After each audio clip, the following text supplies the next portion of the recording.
बर्फ पिघल गई। गरिमा रोहन से प्यार करती थी, मगर एक दिन उसके साथ एक ऐसी घटना घट गई कि वह रोहन से नफरत करने लगी। घटना के सालों बाद जब उसकी मुलाकात रोहन से हुई तो वह अपने किए पर शर्मिंदा थी। आखिर क्या सच जान गई थी वह? तुमने अपने घर वालों के सामने मुझसे बिना पूछे ही घोषणा कर दी कि डाइवोर्स ले रहे हो, तनु ने लगभग चीखते हुए रोहन से सवाल किया। वो ऑफिस से आया ही था। तनु ने उस पर बरसना शुरू कर दिया। जवाब क्यों नहीं दे रहे हो? मुझसे छुटकारा चाहिए तो मुझ बोलना था। अपने घर फोन क्यों किया? रोहन ने बैग टेबल पर रखा और बहस से बचने के लिए वॉशरूम में घुस गया। तनु अब भी बड़बड़ा रही थी। मेरी ही बुद्धि फिर गई थी जब शादी के लिए हाँ कह दी थी। 2 साल लिव इन में थी तो पैर पकड़ने को तैयार रहता था और अब देखो बात का जवाब दिए बिना वॉशरूम में जाकर बंद हो गया। थोड़ी देर तक रोहन नहीं आया तो तनु भी अंदर कमरे में चली गई और दरवाजा बंद कर लिया। रोहन बाहर आया तो न तो चाय ही बनी हुई थी न ही खाने को कुछ और था। उसने रसोई में जाकर खुद ही चाय बनाई और तनु के कमरे का दरवाजा खटखटाया। बहुत देर तक खड़ा रहा, लेकिन अंदर से कोई आवाज नहीं आई। उसने चाय बाहर लॉबी में मेज पर रख दी और लैपटॉप खोलकर किसी काम में जुट गया। मैं पुलिस में तुम्हारी शिकायत करूंगी, तुम्हारी तरह घर वालों के कान नहीं भरूंगी। हिम्मत होनी चाहिए लड़ने की भी। तनु दंदनाती हुई बाहर आई। लगातार बोल रही थी। रोहन का सिर दर्द कर रहा था, लेकिन तनु तो आज ही सारे फैसले करने पर तुली हुई थी। वह लॉबी से उठा, चाय कप में ही छोड़ दी, वॉशरूम में जाकर बंद हो गया। कुछ देर जमीन पर ही बैठा रहा, फिर शावर ऑन कर दिया। उसे कुछ नहीं सूझ रहा था, बस उस घड़ी को कोस रहा था जब उसने तनु से शादी करने का फैसला लिया था। उधर तनु पहले तो बोलती जा रही थी, फिर रोने लगी। अंदर ही अंदर डर रही थी कि कहीं रोहन कुछ गलत न कर बैठे।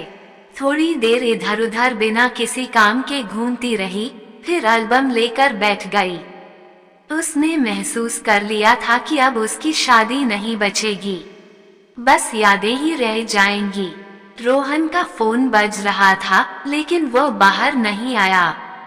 शावर की आवाज में शायद सुना ही नहीं उसने। 3 साल पहले का फोटो थी जब पहली बार दोनों के माता पिता ने इस अनमिल विवाह के लिए सहमति दी थी। काश उन लोगों ने माना नहीं होता तो हम लोग अच्छे दोस्त तो बने रहते। शादी ही नहीं करते। उसके मन में भावनाएं उमड़ रही थीं और आंसू बह रहे थे। कई महीनों से यही सब चल रहा था। तनु और रोहन या तो एक दूसरे से बात ही नहीं करते थे या केवल झगड़ा ही करते थे। अपने आप को सही सीधा करने की कोशिश से ज्यादा दूसरे को गलत साबित करने की कोशिश में लगे रहते। रोहन ऑफिस से आता तो तनु उसकी कोई गलती बताने के लिए तैयार बैठी रहती। रोहन भी कभी सुलझने की कोशिश नहीं करता था, इसलिए जिंदगी पूरी तरह उलझ गई थी। एल्बम देखते देखते तनु सोफे पर लेट पर ही गई। रोहन कब वॉशरूम से बाहर आया उसे पता ही नहीं चला। रोहन सुबह जल्दी उठकर ऑफिस के लिए निकल गया। तनु सोकर उठी तो वह घर में नहीं था। कामवाली भी आ गई थी, रसोई में बर्तन धो रही थी। तनु को उठा देखकर उसने पूछा, क्या मैडम आज नाश्ता भी नहीं बनाया? तबीयत ठीक नहीं है क्या? भैया का टिफिन भी इधर ही रखा है। तनु रसोई में आ गई थी। उसने चाय बनाने के लिए आंच जलाई। मेरी तबीयत थोड़ी ठीक नहीं है। रोहन को आज जल्दी जाना था, इसलिए ऑफिस में ही नाश्ता करेंगे। तुम्हें चाय पीनी हो तो बोलो। नहीं मैडम, नाश्ता करके ही चली थी। वो मेरा घर वाला सवेरे ही खाना लेकर जाता है मजदूरी करने। मेरी भी सुबह ही खाने की आदत हो गई है। बाई ने अपने काम में लगेलगे ही जवाब दिया। लेकिन तनु के दिल में कुछ खटक गया। रोहन तो रोज खुद ही चाय नाश्ता बनाकर जाता है, उसके लिए भी बना कर रख जाता है। किसी दिन ही वह उठ पाती है, वरना सोती रहती है। रोहन ने कभी कुछ नहीं कहा। जब दोनों लिव इन में रह रहे थे तब भी रोहन ही सुबह जल्दी उठा करता था। तनु को भी ऑफिस जाना होता था, इसलिए वह तैयार होकर चली जाती थी। उसका टिफिन भी रोहन ही लगाता था। रोहन से शादी करने के फैसले का बड़ा कारण ये भी था। पहले दिन से रोहन को बताया था कि वह खाना बनाना नहीं जानती है और बनाने में उसकी कोई रुचि भी नहीं है। खाना बनाएंगे तो होटल और रेस्टोरेंट वाले क्या करेंगे, उन्हें भी रोजी रोटी कमानी है, इसलिए खाना नहीं बनाकर तुम तो कुछ लोगों को रोजगार मिलने में मदद ही कर रही हो, रोहन ने हंसते हुए कहा था। तो तनु भी हंस दी थी।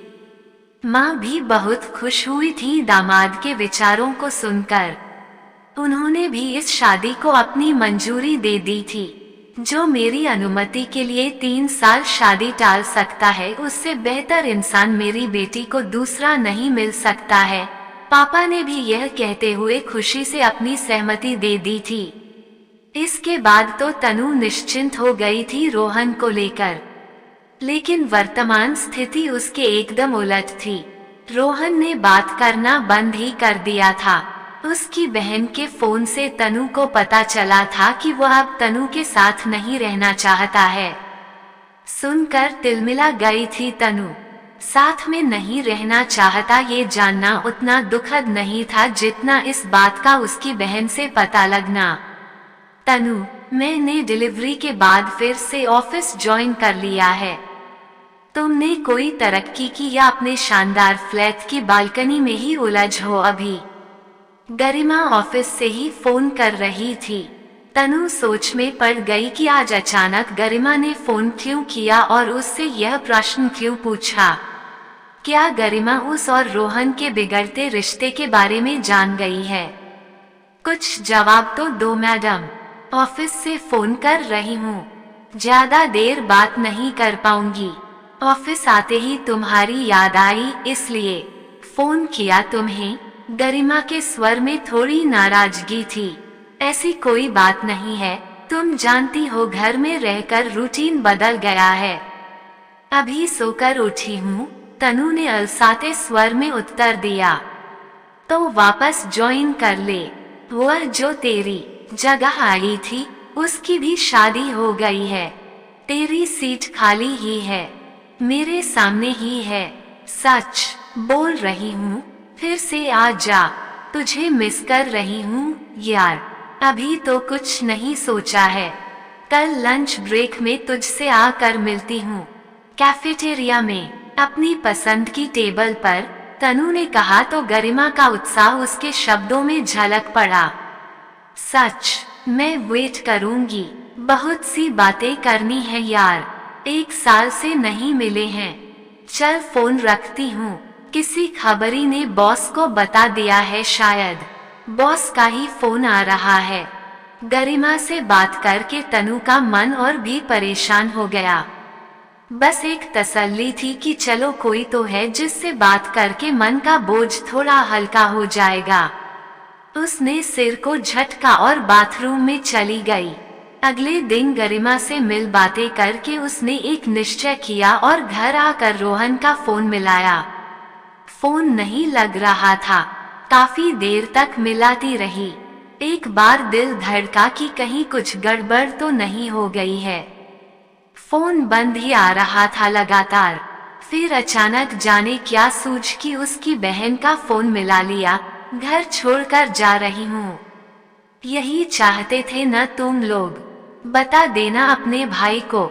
मैं बात करके अपना मूड खराब नहीं करना चाहती हूँ, कहते ही फोन ऑफ कर दिया। वही पहले वाला कंपनी का फ्लैट, वही ऑफिस और वही रूटीन फिर से शुरू हो गया। हाँ, हर दिन ऑफिस से लौटकर इंतजार रहता कि कोई मैसेज मिलेगा, कोई फोन आएगा, पर रात होते होते सब निराशा में बदल जाता और वही अपनी पसंद के गाने सुनकर तनु सो जाती। कोई मैसेज, फोन, चिट्ठी, इंसान नहीं आया। महीने और फिर साल गुजर गया। मम्मी पापा से भी तनु ने संपर्क नहीं किया, बस खो गई अपने काम में। फिर पहले की तरह जब रोहन से मुलाकात नहीं हुई थी, कंपनी की बहुत सी जिम्मेदारियां अपने कंधों पर लेकर कंपनी की 25वीं वर्षगांठ मनाई जा रही थी। जोरदार तैयारियां चल रही थीं। गरिमा का बच्चा छोटा था, इसलिए तनु ही फंक्शन को ऑर्गेनाइज करने में लगी थी। पुराने कर्मचारियों में सबसे अधिक प्रतिभाशाली तनु और गरिमा ही थीं। दिन भर ऑफिस में काम चलता, शाम को वीडियो कॉल करके प्रोग्राम की तैयारी पर बात होती। आखिर वह दिन आ ही गया जब तनु को एक बार फिर से अपनी काबिलियत साबित करने का मौका मिलने वाला था। मुख्य अतिथि के स्वागत से लेकर उनके जाने तक तनु ने एक पल के लिए भी खुद को कंपनी से अलग नहीं होने दिया। मन में डर भी था कि कहीं कोई चूक न हो जाए। सभी कुछ अपेक्षाओं के अनुरूप ही था। कंपनी में तनु की जोरदार वापसी हुई। रिलेशनशिप मैनेजर के रूप में वेतन बढ़ गया और कंपनी के स्टाफ क्वार्टर्स में ही तनु को भी रहने की जगह मिल गई। जिंदगी एक बार फिर से दौड़ने लगी। बस एक कसक दिल में बनी हुई थी कि रोहन ने पता भी नहीं किया मैं कहाँ हूँ, किस हाल में हूँ। क्या इसी बंधन को जन्मों का नाता कहते हैं लोग? ऐसे कई प्रश्न सुबह आंखें खुलने के साथ खड़े होते और रात में सोने के बाद भी सपनों में आते रहते। तनु अब वापस नहीं लौटना चाहती थी। इतनी मेहनत से जो कुछ हाथ आया था अब उसे संजो कर रखना चाहती थी। क्या मेरी बात तनु से हो रही है? सुबह सुबह ऑफिस पहुंची तो फोन पर एक सभ्य महिला की आवाज सुनाई दी। जी मैं ही बोल रही हूँ, बताइए आपकी क्या सहायता कर सकती हूँ? तनु ने भी मधुर स्वर में उत्तर दिया। मैम, एक्चुअली हमारी एक स्टार्टअप कंपनी है। शहर की सभी इंडस्ट्रीज को हमने कल शाम को अपने प्रोडक्ट लॉन्च पर इनवाइट किया है। आपकी कंपनी भी हमारे प्रोडक्ट लॉन्च पर आएगी तो हमें मोटिवेशन मिलेगा।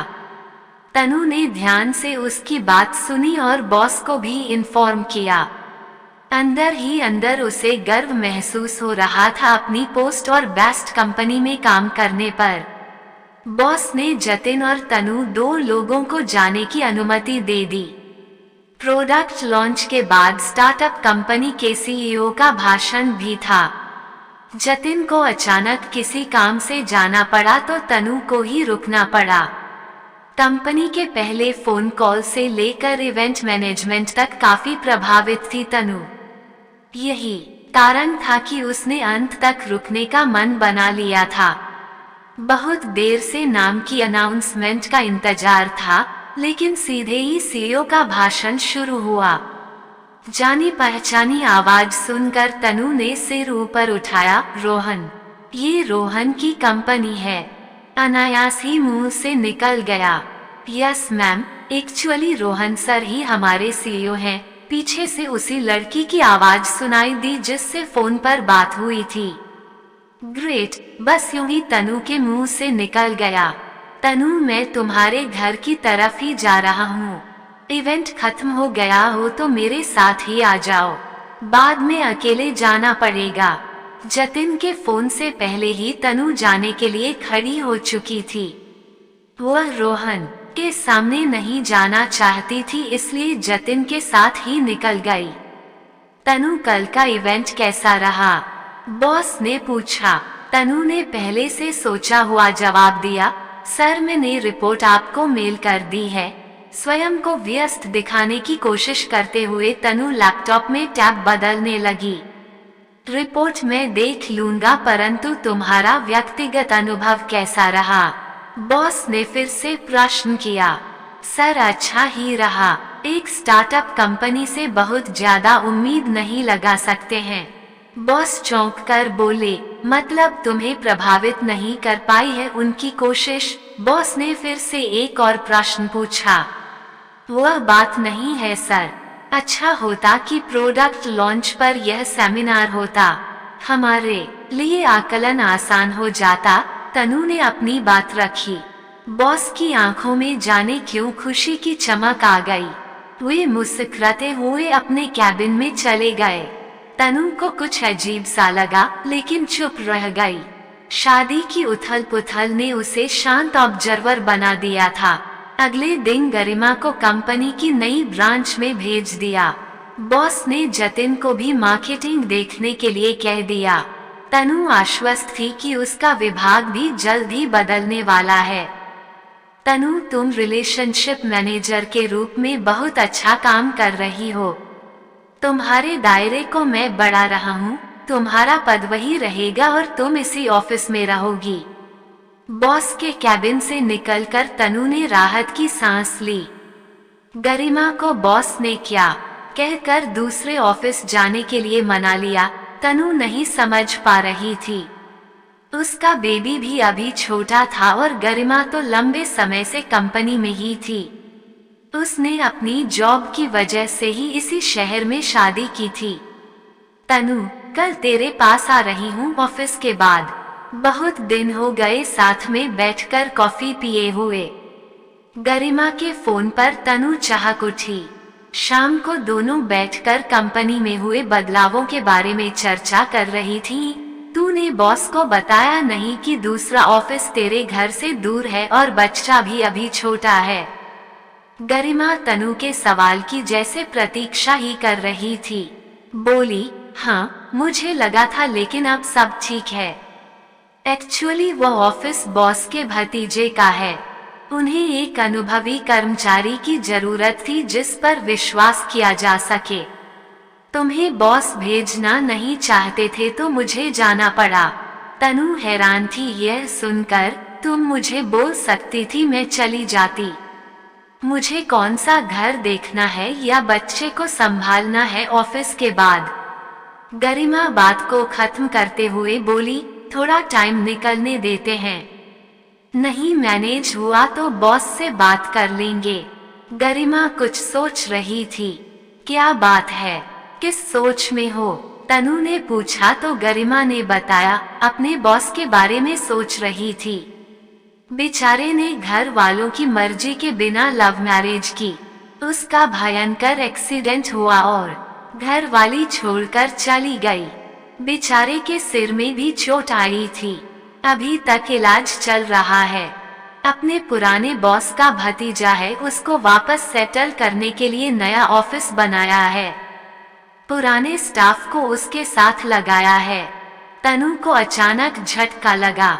उसने अपने सिर को झटका, नहीं ऐसा नहीं हो सकता है। गरिमा कॉफी खत्म कर चुकी थी। सर में दर्द है क्या? उसके सवाल पर तनु इतना ही बोल पाई, नहीं, बस बुरा लगा तुम्हारे नए बॉस के बारे में जानकर। कुछ मेरी जिंदगी से मिलता जुलता। गरिमा जाने के लिए उठ गई। चलते चलते बोली, यार मेरे मुंह से अचानक निकल गया, तेरे बारे में सोचा ही नहीं। तनु ने आंखों में भर आए पानी को रोककर कहा, मैं तुम्हारे बॉस के जल्दी ठीक होने के लिए प्रार्थना करूंगी। गरिमा के जाने के बाद एक ही प्रश्न तनु को कचोट रहा था कि कहीं रोहन का भी एक्सीडेंट तो नहीं हुआ था उस दिन। फोन पूरा दिन बंद था। गुस्से में अगले दिन मैंने नंबर ब्लॉक क्यों कर दिया था। अब उसे लग रहा था कि कुछ छूट गया था जिसे वह पकड़ नहीं पाई थी। कुछ घट गया था जिसे वह जान नहीं पाई थी। तभी एक वीडियो ने उसके शक को सच में बदल दिया। गरिमा ने अपने नए ऑफिस के दिवाली सेलिब्रेशन का वीडियो अपने फ्रेंड्स ग्रुप में शेयर किया। हाथ में छड़ी लेकर लंगड़ाते हुए रोहन को चलते देखकर तनु फूट फूट कर रोई। नफरत की बर्फ आंसुओं से पिघल गई। सारा एटीट्यूड बदल गया उस प्यार में जो शादी से पहले तनु रोहन से किया करती थी। तनु रोहन के ऑफिस में मिलने गई। मेरी गलती के लिए मुझे माफ कर दो रोहन। मैं तुमसे इतनी नफरत करने लगी थी कि ऐसा भी कुछ हो सकता है सोच ही नहीं पाई।